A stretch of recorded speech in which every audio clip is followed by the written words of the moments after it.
Next item is a contract authorizing to consider authorization of an extension of the design-build contract for construction package 1.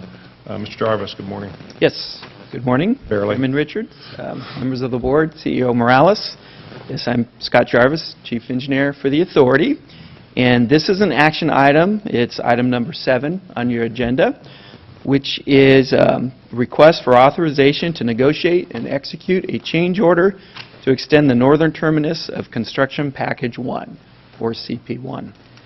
So CP1 is the first 29 miles of the first construction segment, FCS, of the high-speed rail system, and the contract was executed in August of 2013, and construction is currently underway on that contract.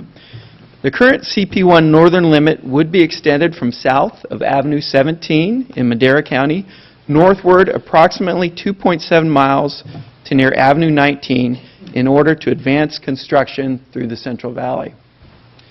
The northern extension will better ensure the authority's compliance with the terms of the federal grant agreement, including the expenditure of ARA funds. The northern extension also advances the work on an environmentally cleared section and provides the capability of a more logical connection and transfer point near an existing Amtrak station. The proposed extension lies within both of the initial operating segments identified previously by the board, Merced to San Fernando Valley, iOS South, and Bakersfield to San Jose, iOS North. This extension northward is eligible to be added to CP1 through a change order, as the design and construction work is consistent with the nature of TPZP's current scope of work. Additionally, there is an efficiency in adding this work to the existing contract where similar construction is currently underway. The scope of work includes civil infrastructure of additional guideway, structures, roadway, and drainage. TPZP submitted preliminary cost proposals for the design and construction of the northern extension, and the authority engaged an independent estimator for comparison and evaluation of the cost proposals. The design and construction estimated costs for this extension are design $16.2 million and construction $138 million, for a total estimated cost of $154.2 million. The design scope of work includes geotechnical engineering services, surveying and mapping, and all design activities. The construction scope of work includes the civil work necessary to complete the infrastructure, including significant earthwork and structures work with 3 major overcrossing structures.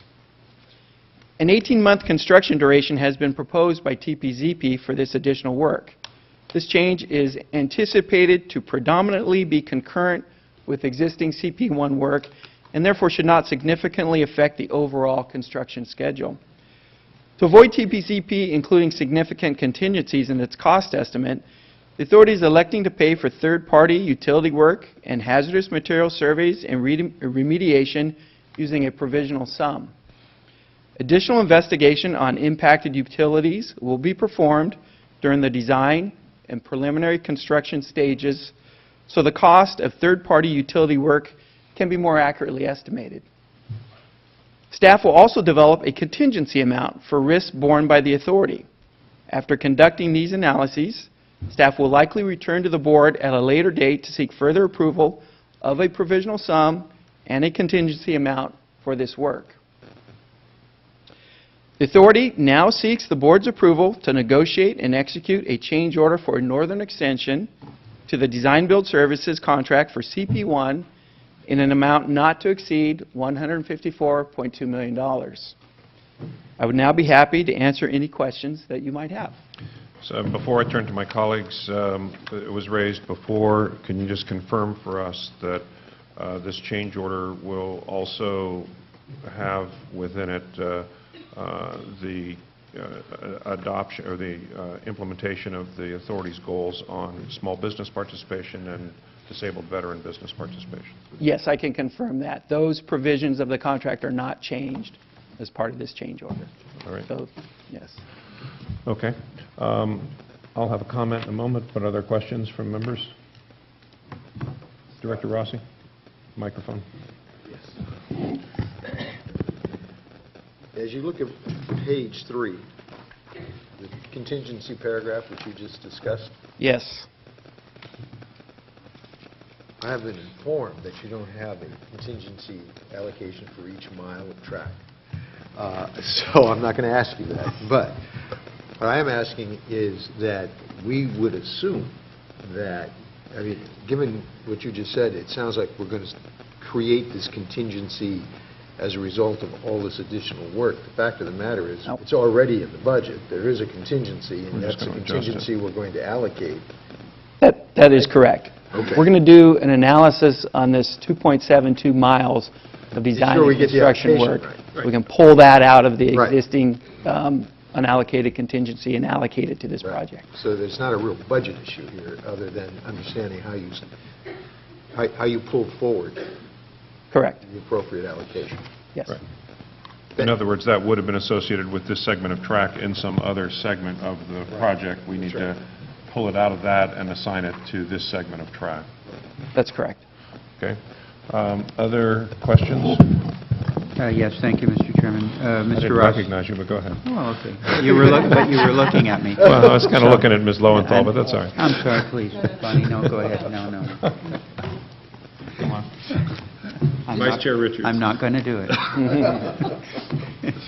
So, Mike just asked the first question. The second one, with regards to the estimate, is it normal then, Scott, that we would, in using an independent estimator, which I applauded, do you generally then have somebody check that estimate? Is there somebody that just confirms that the estimator didn't miss anything? No, it was checked. The estimator was actually contracted by our project and construction management team, and that independent estimator did the work, and then it was reviewed by the PCM itself. Okay, great. All right, thank you. Okay. I'm done. Any others? I just want to make sure. Other questions? Yeah. Yes, Mr. Curtin. So, and the independent estimates, or the estimates that we've had in the past, have been considerably higher than the bids that have come in. Is this estimate that we've put out, is it in sync with the sort of the cost of the, I don't want to say per mile cost because there could be other added issues, but is it in the same percentages, let's say, that the original bid was dealt with? So our original estimate was a bit higher than the bid that came in, and I think we've all been happy about that. So how do we know we're not sort of falling prey to the same problem if we don't have any sort of competitive issue here? Do you understand my question?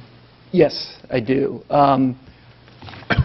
The independent estimate took into consideration the specific scope of this work, and so we really couldn't apply like a per mile basis. I get that. Yeah, because this, even though it's 2.7 miles, there's 3 major overcrossings Right. as part of this. There's also another bridge over a creek, Schmidt Creek.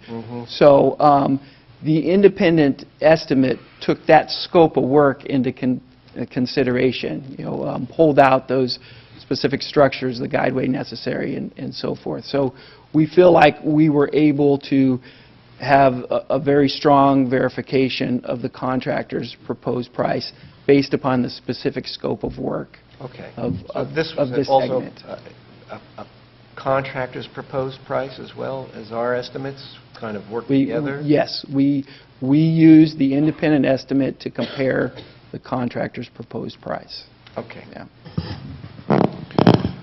Yeah, I just want to say that I really like this initiative on the part of the staff and the organization. To me, it's creative and good. We take advantage of the fact that the contractor's already mobilized, working in this area, so we avoid the mobilization costs. Correct. We take advantage of the fact that we already have cleared environmentally up to this limit. We take advantage of the fact that by going up this 2.5 miles, we can be prepared, if necessary or desirable, to connect to existing rail service in Madera. And we take advantage of the fact that this is something that we can do now, which further draws on the ARA funds, where I think it's fair to say that we know there's a deadline. We're on track to spend all the money by that deadline, but it's always nice to have more cushion in case we get rains or earthquakes or things that disrupt the construction area. And this is also entirely consistent with the purposes of the Stimulus Act, because we're creating that many more jobs and putting that many more people to work, building part of our system. And as you pointed out, this really has nothing to do with where we go next. It's all part of the original first construction segment in the Central Valley. So I think it's a good opportunity to take advantage of all those things, and it's a good initiative. I certainly support it. So I wanted to thank you for you guys digging into this and making it work. You're welcome. Okay, can we have a motion? Okay, it was moved by Director Curtin and seconded by Vice Chair Richards. Please call the roll. Director Schenk? Yes. Vice Chair Richards? Yes. Director Rossi? Yes. Director Correa? Yes. Director Curtin? Yes. Director Lowenthal? Yes. Chair Richard? Yes. Thank you, Mr. Jarvis.